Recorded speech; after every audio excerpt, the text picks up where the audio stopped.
नमस्कार प्यारे बच्चों, हमारे चैनल पे आपका पुनः एक बार और स्वागत है। बच्चों, एनएमएमएस परीक्षा, एनटीएससी परीक्षा, एसटीएससी परीक्षा, ये सभी परीक्षाएं छात्रवृत्ति के लिए होती है कक्षा 8 और कक्षा 10 के विद्यार्थियों के लिए। तो इन परीक्षाओं से बच्चों को लगातार छात्रवृत्तियां दी जाती है सरकार के द्वारा।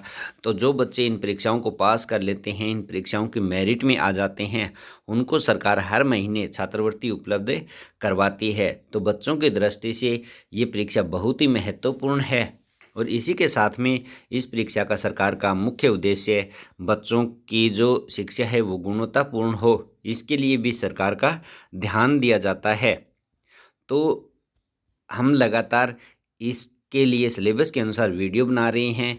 तो मानसिक योग्यता के प्रश्नों में अगली कड़ी में हम देखते हैं, एक आकृति दी गई है, उस आकृति में कितनी आकृतियां शामिल है इसके बारे में हमें बताना है। तो ये प्रश्न अक्सर 2 प्रश्न तो पक्के पक्के पूछे जाते हैं आपकी परीक्षा में। अगर इनको एक बार अच्छी तरह से समझ लोगे, आकृतियों का ध्यान आ जाएगा एक बार, तो आप इन प्रश्नों को आसानी से कर सकते हैं। और इन प्रश्नों को हल करने का एक ही इलाज है, एक ही रास्ता है कि प्रश्नों को लगातार करते रहें, यानी कि अभ्यास प्रश्न लगातार करते रहें। अगर अभ्यास प्रश्न लगातार करते रहोगे तो आपको इनसे बहुत फ़ायदा मिलेगा। तो मैं जैसे ही प्रश्न करवाता हूँ उसके बाद में 5 से 7 अभ्यास प्रश्न देता हूँ। तो मैं आशा करता हूँ कि आप उन अभ्यास प्रश्नों को करते होंगे।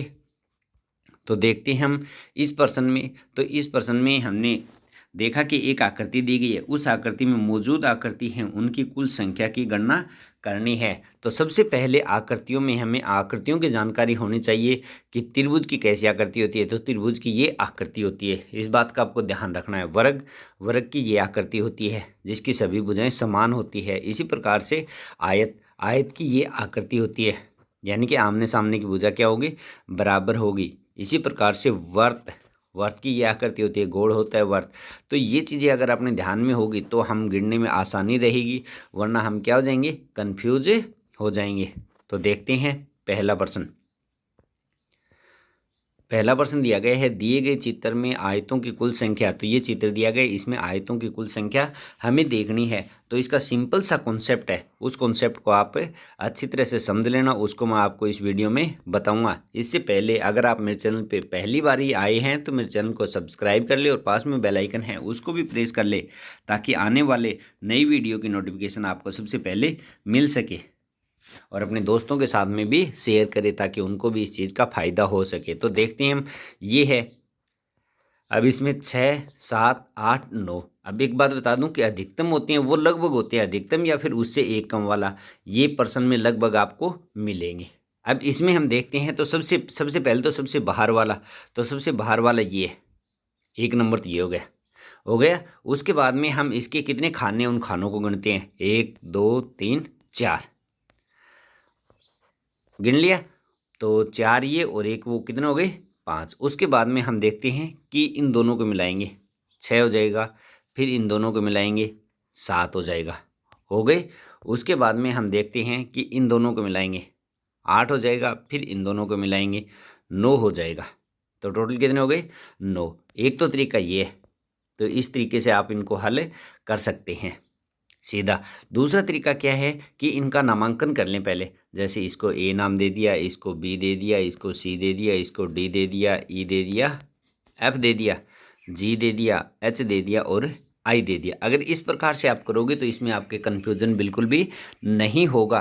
तो इसमें नामकरण कर लिया, नामकरण करने के बाद में आप गिन सकते हो इनको आसानी से। जैसे ए सी ई जी, ए सी ई जी, पहला तो ये हो गया, आपको स्पष्ट पता चल गया। दूसरा ए, ये देखो ये वाला, इसका नाम लिख लिया, ए बी आई जे। तीसरा कौन सा होगा, ये वाला, तो बी सी आई डी। चौथा कौन सा होगा, ये वाला, एच आई एफ जी। पांचवा कौन सा होगा, ये वाला, आई डी ई एफ। तो इनका नामकरण करना ज़रूरी है। अगर नामकरण कर लोगे तो उसमें आपको बिल्कुल भी कन्फ्यूज़न नहीं होगा। फिर ये नामकरण लिखते जाना यहाँ पे, तो आपको आसानी होगी। और जैसे ही आप मान लिया कि दोबारा किसी को दोबारा गिनना शुरू कर दिया, तो आप उसका नाम लिखोगे तो आपको फटाक से वो नाम दिखाई इसमें दे देगा, तो आपको कन्फ्यूज़न नहीं होगी। तो नामकरण वाला तरीका है वो सबसे बेस्ट तरीका है इसको हल करने का। अब देख सकते हैं इस चित्र में नामकरण दिए गए हैं, तो नामकरण के आधार पर इन्होंने इसको अलग अलग बांट दिया और उससे हल करेंगे तो आसानी रहेगी। या फिर एक सीध में लिख सकते हैं इसको, जैसे ये लिख दिया, उसके नीचे इसको लिख दिया, फिर उसके नीचे इसको, फिर आपको आसानी रहेगी ढूंढने में भी कि आपको एक जैसे है वो अलग से ही दिखाई दे जाएंगे। अब देखते हैं अगला चित्र हमें ये दिया गया है कि बाएं दिए गए चित्र में त्रिभुजों की संख्या कितनी होगी। तो ये चित्र है, इसमें त्रिभुजों की संख्या कितनी होगी। अब त्रिभुज क्या करती, कैसी होती है, ये होती है त्रिभुज क्या करती है। तो सबसे पहले क्या करेंगे, इसका नामांकन कर लेंगे। क्या कर लेंगे, नामांकन।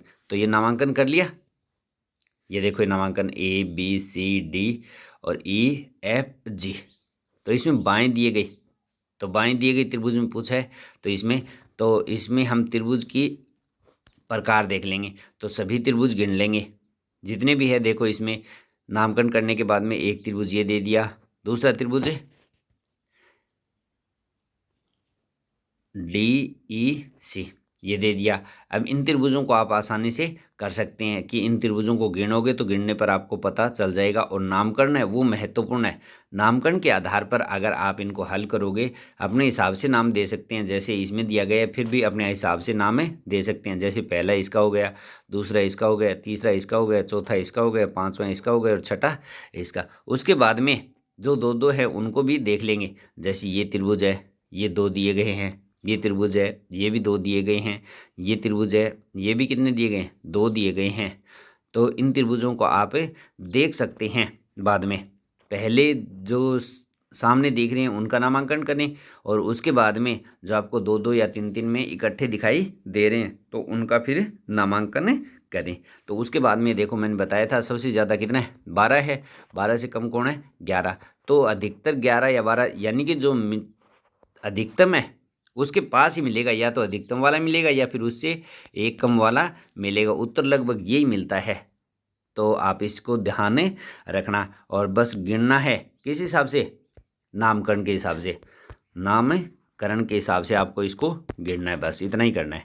अगला प्रश्न है, ये प्रश्न दिया गया है, ये आपके अभ्यास के लिए है।